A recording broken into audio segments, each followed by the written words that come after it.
episode 6. Today we have a special guest, Zach Moore. Welcome to the podcast, Zach. How's it going? Thanks, guys. Thanks for having me on here. Going all right. All right. Awesome. So, Zach, the reason why we wanted to interview you, and thanks for taking the time, by the way, is we'd love to hear your story, how you got into cybersecurity. If you wouldn't mind, just maybe share for our listeners a little bit about your background. So I was a radio operator in the Marine Corps, and then all communications was kind of in my unit. We were all kind of together in one platoon. So I'd get to be with they were called data guys. So they're same thing as just your IT help desk guys at that time. So I got to be around those guys, and I just started hopping in and picking up stuff that they were doing, and started. It's really when I started getting into learning about Active Directory and things like that. And then as I got closer to time to decide whether to re-enlist or not, I made the decision not to, and then I went to the Microsoft System Software Academy, which was awesome as far as the tech curriculum and the professional development piece. Really helped me, especially military language isn't the cleanest, and doesn't translate well over the civilian world often. So that really helped a lot. And then out of there, I got a job here in Nashville. I started out as a help desk supervisor. Okay, so let me pause you there. So in order to get that job as a help desk supervisor, was it mainly the education that you received from the MSSA Academy that helped prepare you for that? Or did you also do some certifications like A+ or anything to help you prepare for that job? So excuse me, I went to Net Plus, Sec Plus, and then an A+ course. We didn't do the actual certification. Our unit wouldn't pay for it, so we just we went through the training and did that, and it was helpful. It was kind of like trying to drink out of a fire hydrant, because they were packing an entire certification curriculum set into 3 or 4 days. So it was challenging, but a little bit of that, a little bit of the stuff that I was doing with the IT guys in my unit, and then just pretty much filling in the gaps. MSSA on the tech, at least on the tech side, filling in the gaps for some system administration stuff, and then really it's just the professional development really just kind of help polish some of the leadership traits that the Marine Corps gave me, and I think that probably helped out a lot. Okay. Maybe even more than the tech, just for that job. So, in that we want to kind of zoom in and zero in on that transition experience, because when someone wants to get into cybersecurity, especially if they don't have an IT background or computer background, we'd love to know if you feel like the A+, Network Plus, Security Plus are just foundational fundamentals that everybody should be exposed to, even if it's like a fast fire hydrant experience like you had, just even a few days per. Is your advice to Larry and others, some of the listeners, are each of those important? Could you kind of speak to each one? Let's kind of start with maybe A+. Yeah, I think A+, I think to answer that, it would vary on what you've already been exposed to. Right, so I mean, I don't see A+ being beneficial to someone who grew up putting computers together and that being a hobby and that kind of thing. But for someone that's wanting to dive in that may know a little bit, hasn't had a whole lot of exposure, I think A+ is definitely beneficial. You just you're learning the different parts, what makes it work. And I think they've even added a module now. I think it's A+ is there's something else. I'd have to go back and look, but I think to answer, I think it just varies on what you've already been exposed to, I feel like, really. That makes sense. Yeah, because so I'm a beginner and I'm just starting. So I have been looking at YouTubers and stuff like that, and they were telling me, well, A+ is, you really don't need it, and some say you do, some say you don't. but I'm kind of old school. I always think you gotta crawl before you walk. So I mean, I don't know how you feel about that, but I'm new, so I want to try to learn as much as possible. Does that make sense? Yeah. Oh, absolutely. I mean, for someone new to the whole scene, I guess you could call it.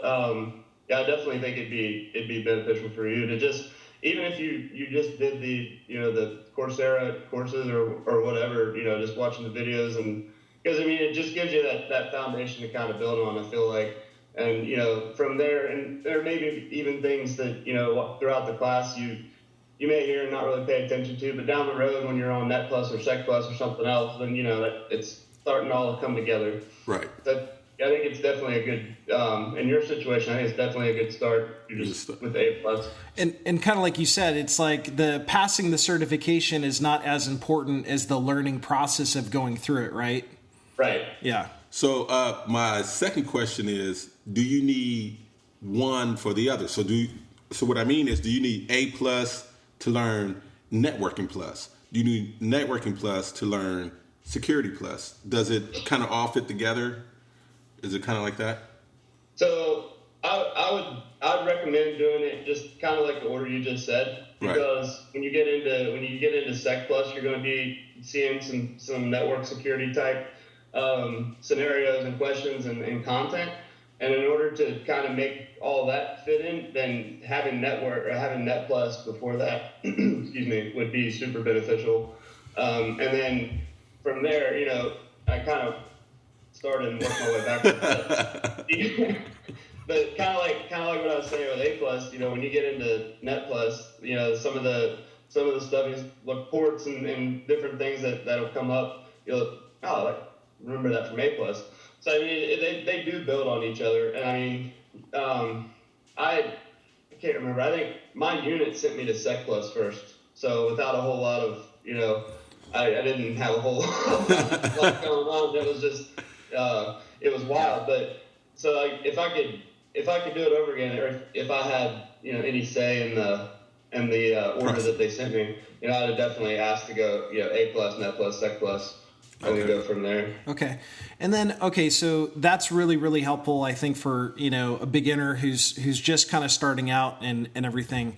Now, take us to kind of what's next. Let's say you have the A plus, Network plus, Security plus, Zach, and this is just from your own personal experience, like, what do you think is sort of like the next most beneficial thing for someone to study who's interested in getting in a career in cybersecurity? What sort of courseware, or what, it could be a Udemy, could be YouTube series, like what sort of study guide or things have you found beneficial for you, and what did you do specifically for your history?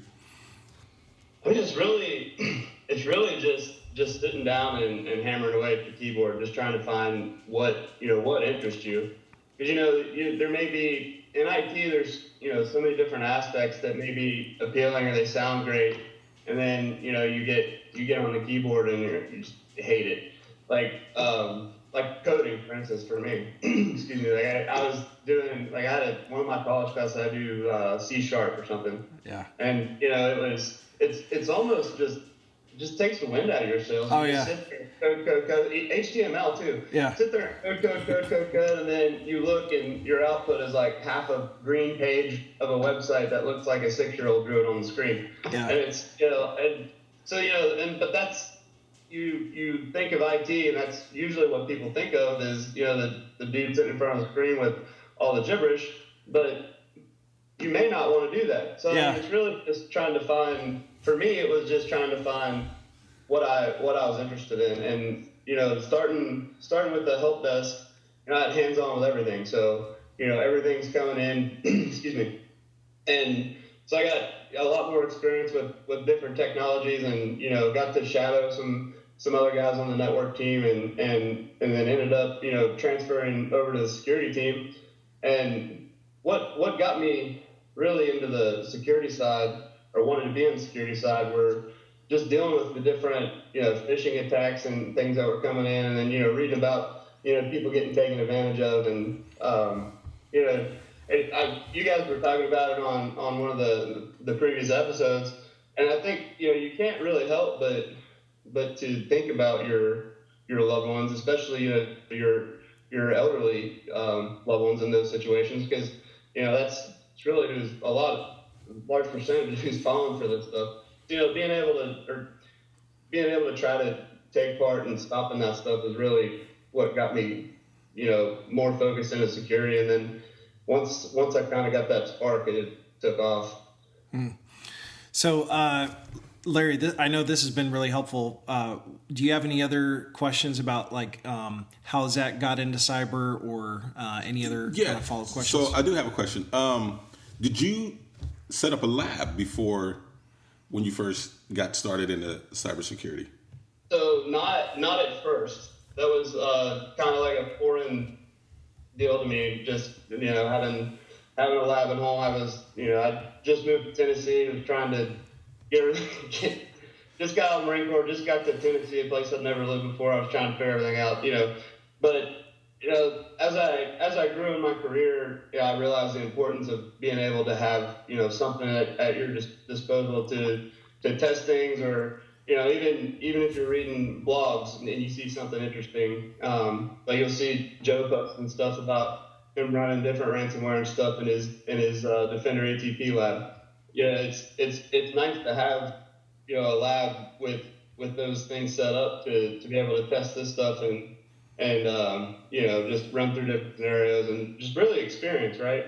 Because right. You can sit and read you can read 10 books on NetPlus, and you can even pass the certification. But if you step into the job site and you're asked to do this, can you do it? Is really what matters, right? So having the lab and being able to work through some of the stuff has been valuable, in my opinion. In your opinion? Mm-hmm. Oh, that sounds great. Yeah, because actually Joe is helping me build my lab. So awesome. Now, even before I get started, even into a cybersecurity career, so, that was a tongue twister. But it's perfect for you too, because you're going to have an environment where if you break something, you just break something and you learn from that, right? It's not a production environment where you break something and people are out, people don't get paid, this or that. There's a million scenarios you could go through if you break something, but in your environment, who cares? Yeah, exactly. Yeah, it's just me. I'm sitting there. Oh yeah, great. Yeah. Cool. Zach, do you have any other advice, given your background and, for someone new getting into cyber, other than building a lab and some of these CompTIA courses? I mean, the whole tech environment, tech community can be kind of intimidating, but, just ask questions.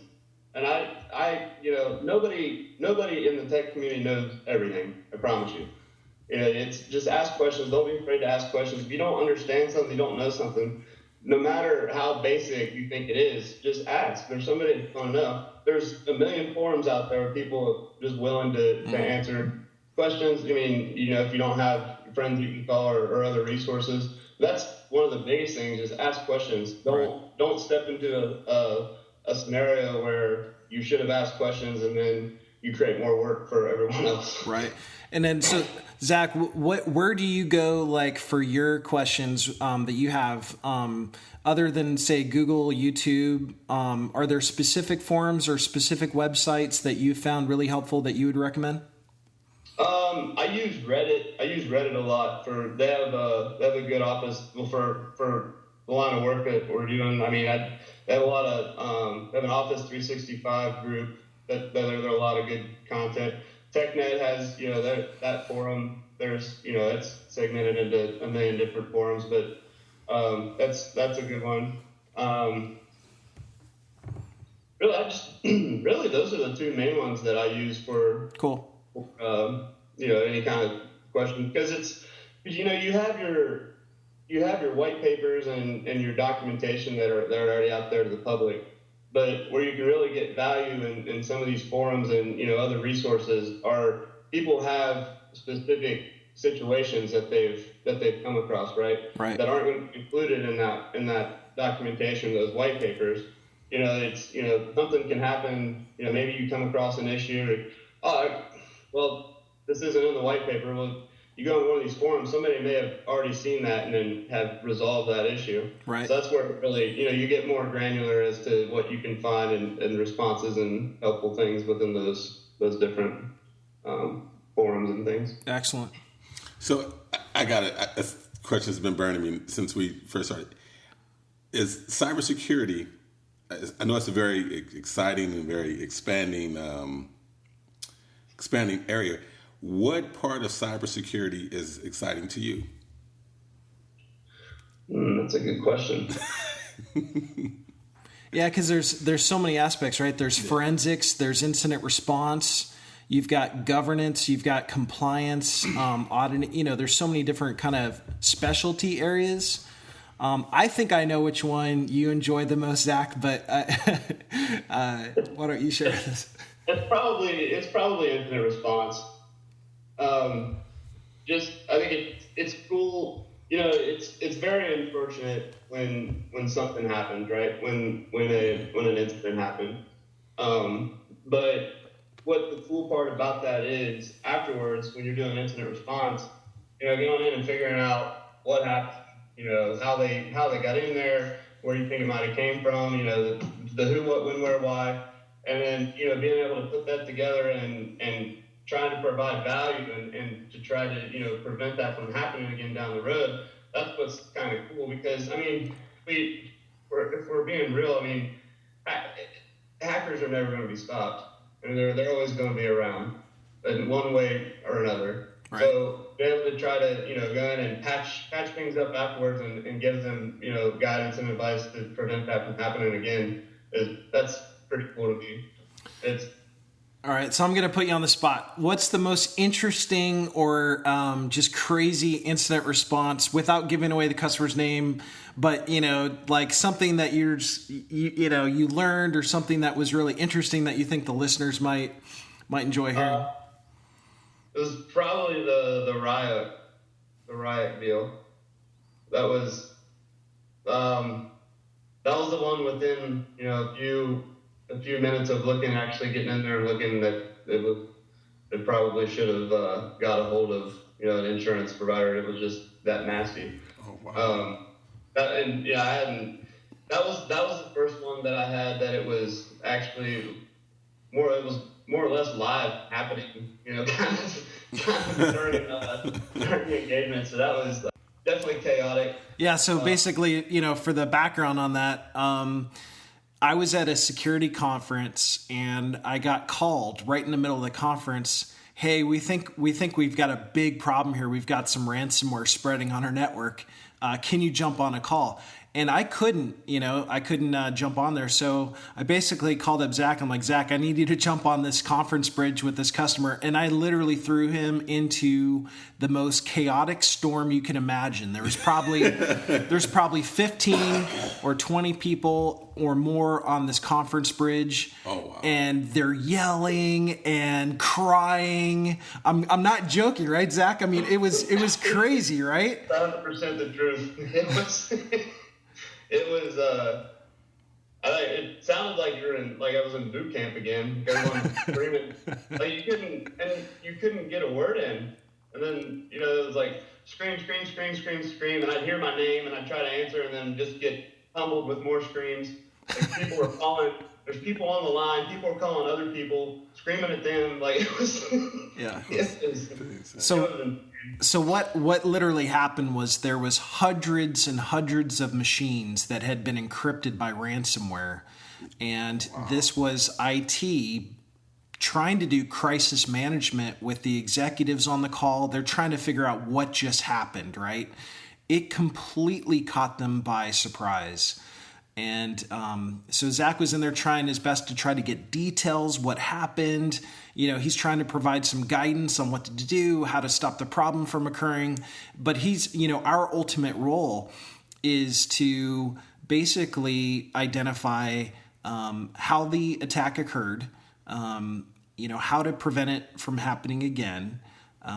Is there any immediate things that they could do to prevent, this from actually spreading?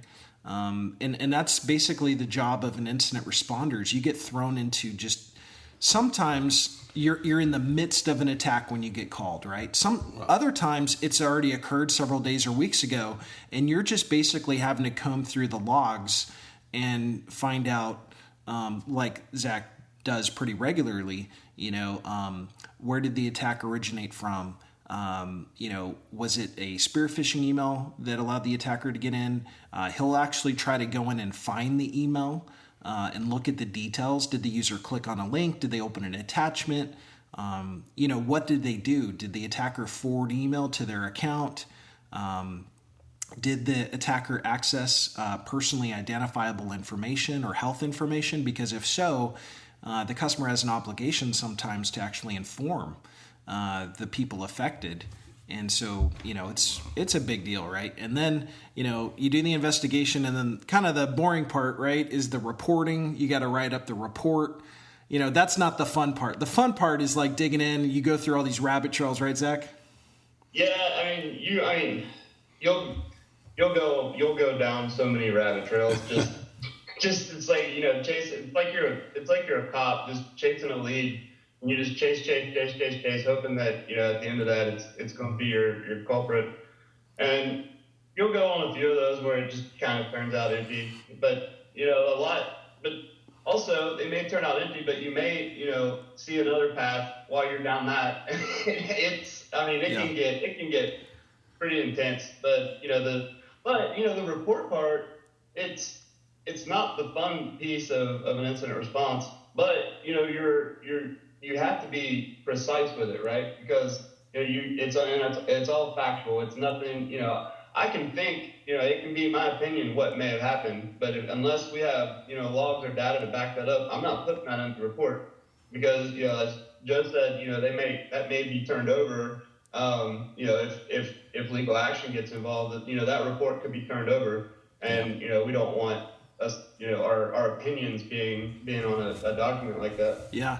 And we could probably do a whole episode, Zach, maybe next week or the week after, if you like. We can actually maybe go deeper into this, if that's something you're interested in. Because what I'd love to do in this podcast series is I would love to actually cover, each of kind of the major cybersecurity roles. And Zach has a lot of firsthand experience doing really incredible investigation work in these attacks. So, do you do kind of like forensics in a way? Yeah. Yeah, the forensics is kind of a subcomponent of incident response to get in there and basically figure out, especially in the case of like an account takeover in Office 365, we get all the logs. We actually, as soon as we download them, we mark them as read-only. We do a hash against them so that way, for chain of custody, we can actually guarantee that the logs have not been manipulated or changed, and that's all kind of part of the forensics process. That's actually definitely a part of it. Other parts of like computer forensics would be like, for example, if you're in the police department and someone say a detective has given you a hard drive and you have to determine maybe like web browser history. Did this person actually plan out this crime? Is there any evidence in the web browser history that they searched, for how to hang someone in a jail cell and get away with it, right? Not to touch on a current event right now, but I think they must have missed the Google search though about the bones in the neck, in that particular issue, right? But anyway, so all right. Well, Zach, thank you for being on the show. We'd love to have you back and maybe do a future, deep dive in incident response. But before we go, Larry, any last minute questions for Zach? Yeah, Zach, thank you for coming on. But before you get off, I think our listeners would like to know your years of experience in the cybersecurity world. Oh, yeah. So, Zach, how long have you been doing cyber? And, in terms of also, I'd love to hear what your current sort of certification stack is and also your kind of what you're looking at next. Where do you want to go in terms of certifications or studying in cybersecurity? Yeah. So let's see. I've been in the security field for 2-3 years. Um, I have I have A plus, Net plus, Sec plus. I have the Microsoft equivalent of the network, that certification. And I have the what is it, the Enterprise Administrator Expert, the Microsoft 365. It's the it's got the MS 100, MS 101, and then the MS 500. That's a 3 certification like conglomerate. Um, so, and then I have some other Department of Homeland Security IT certifications that I got some free training through the military. And what's kind of next for you? What's kind of your next objective? So I take CEH in March. So I take Certified Ethical Hacker in March. Okay, so tell us about that. That sounds pretty exciting. So it's so you really get to learn all the tools, like all the different kind of hacking tools, password crackers, things like that. And essentially, you learn how to hack, so you can stop it, right? And that from there that can lead into penetration testing and things like that, where people are, long story short, people just pay you to hack their stuff and then tell them how you did it. So that's the penetration testing and stuff like that's interesting to me. Cool. But that's my next certification I'm going after. So okay. I put it on hold. I was going to take it in December. I put it on hold to knock out my Microsoft certifications, and then so now I've picked it back up, and I've set the date for March. So hopefully I'll go well there. All right. Well, if you don't mind, maybe ping us after that, because we'd love to have you on again and actually hear from you about that experience. About the what you learned, if you recommend it, and just to check back in with us and see how things are going. Thank you, Zach. Have a nice weekend. Have a nice weekend. All right. See you. Bye. So that was really cool having Zach on, right? Yeah, it was very great to have Zach on, because we got a different perspective, and someone that's pretty much been in cybersecurity only for 3 years, and how far he came in 3 years is pretty exciting. Now, do you feel like you got some of your questions answered? Because before the show, we were talking a lot about, A+, is it really necessary and everything? Now you've kind of heard from his experience. So has that kind of influenced your thought process on that? Oh, yeah, it did. It did a lot. I feel that you really should start from the beginning. Mm-hmm. I mean, if you're going to work with anything, you got to know how it works first. Right. So I think the A+ is necessary, and I think you have to go through those 3 steps before you go anywhere else. It was pretty cool to hear about, he's doing incident response work right now, right? And then kind of where he's going is he's learning the Certified Ethical Hacker, the CEH. And he's interested in penetration testing, right? So it is, that's a common sort of thing I've seen, is that when you get into cybersecurity, a lot of the times many people are drawn towards penetration testing, because remember on the, I think, first or second episode, we talked about, it's kind of the Navy SEALs, right? That's like the elite, the elite of the elite. Right. So that's pretty interesting.